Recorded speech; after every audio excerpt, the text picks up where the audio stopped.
you have to, like, when you went to your art school, did you guys learn a lot of Maori history to have to be able to learn the art?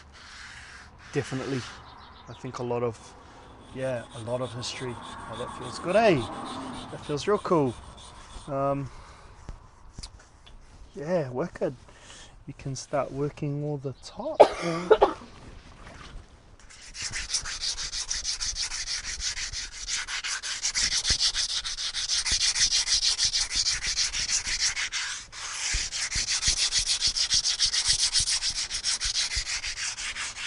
I can't believe you're trusting us to help you sand this. It's hard to. It's awesome. honestly, it's Your hard kids to make ever- a mistake. your Yeah, kids ever help my you? daughter was doing all of that inside there yesterday because she had nice skinny little fingers. Get in there. Yeah, she could get in there, so that was perfect.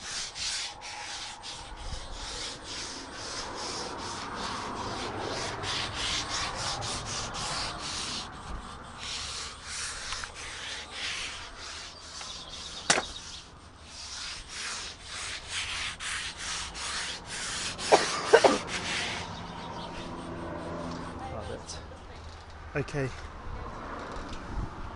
that's feeling rad. Very nice. See ya.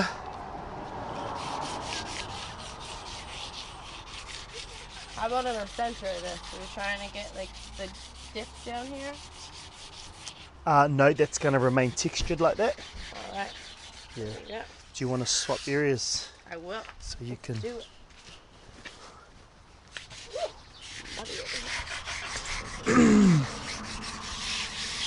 So yes, you guys had to learn a lot of history in the.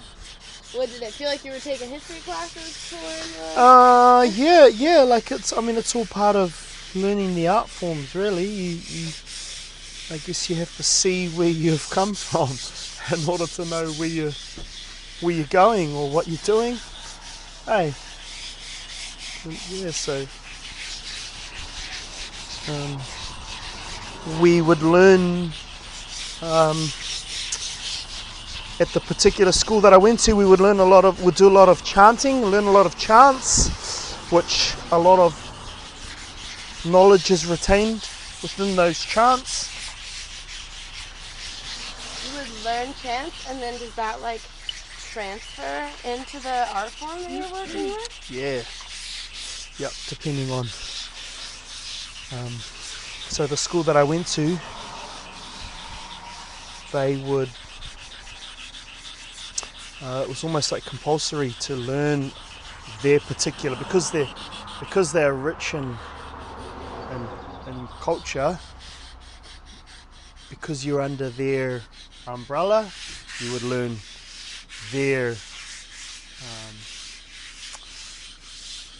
history. Yeah, there's no point in them. You've gone to a specific region, so all they can offer you is their history and their whakapapa or their genealogical links to certain things and tupuna and landmarks and. But that was in a slightly different region in here, right? Yeah, so that's on the East Coast. So when you came back here, and I assume a lot of your artwork now deals with the history like of this region. Yep. Did you have to do more? Yeah. So I will use my artwork to help gain knowledge. So a classic example of that is I do a lot of fishing, and I get a lot of inspiration from fishing. I love fishing. Do you? Yeah. What do you fish? What do you catch? In Arizona we have a lot of bass. Bass. Yeah. Oh, right. Cool. Here we have lots of different species, but probably want to. So I just fish in our harbour, but to go back to your question, like at the moment I'm doing a lot of research based on certain landmarks within our harbour, what we call par sites, which are ancient villages. So just to my right hand side up on this ridgeline, there's an ancient par site, an ancient village. So a couple of hundred years ago, it would have been thriving, and there's probably been a village for over 1,000 years. And on this whole ridgeline here, there are what we call rua, which are pits, where Māori would live and store a lot of vegetables and food within those pits.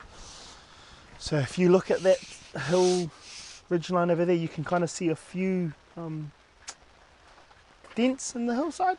Yep. So that's an indication of like fortification of these particular pa sites. So at the moment, I'm doing a lot of research around certain landmarks and certain boundary lines on these tribal regions, all these pa sites, and I'm looking at having an exhibition and pretty much mapping them.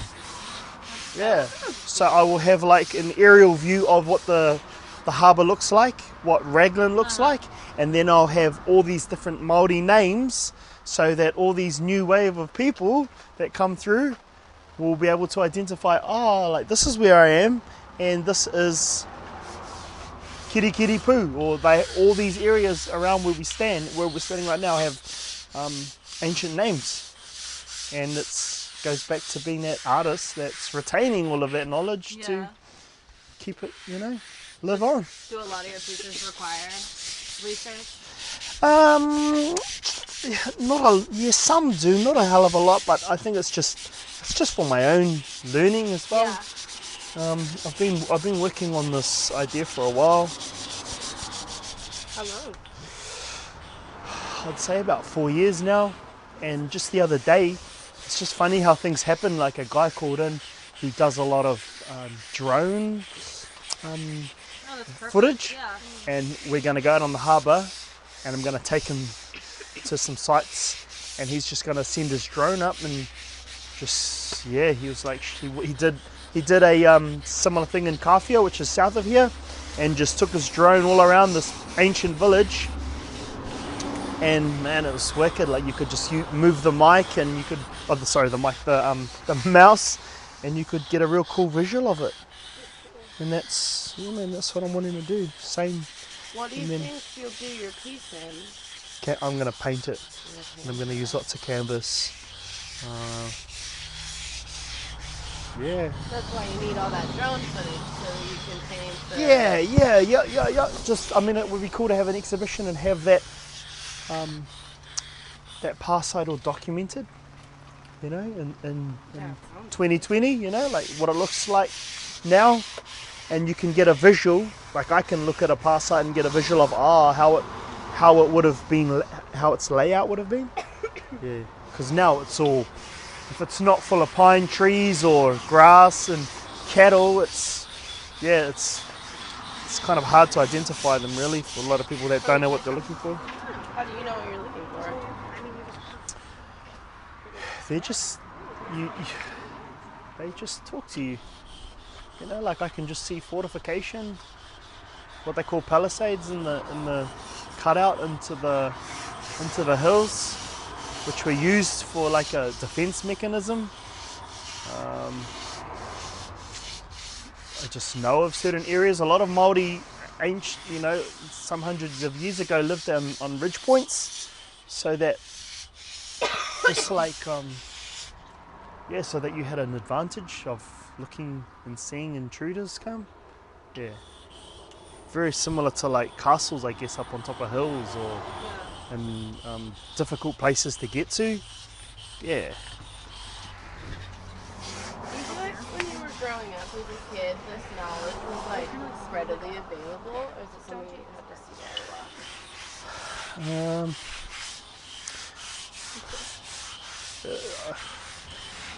Both, really. I had a teacher that when I was at school, he made me he made the whole class. We studied have you heard of the Treaty of Waitangi? Yeah. So we had to study that treaty. He made us research and do assignments on what's considered to be the New Zealand Wars.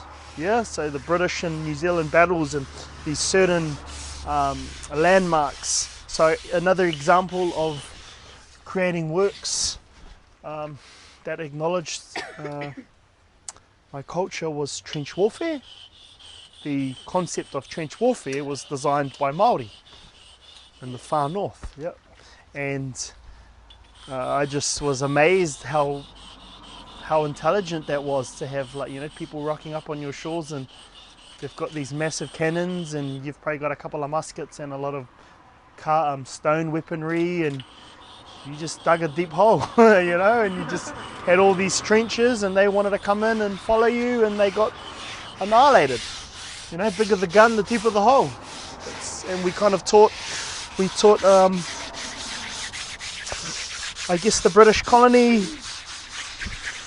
that, yeah, didn't matter, eh? We used what we had to our advantage.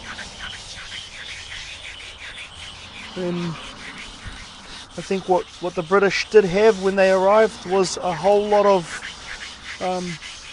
they had already colonised Scotland and Ireland and Wales and had them all at their mercy fighting for them, eh? So here we had warriors that still had to go home, turn the garden and then cuddle their child at the same time. You know, so it was, I guess that was probably the best advantage the British had. But that would be probably a good example of incorporating and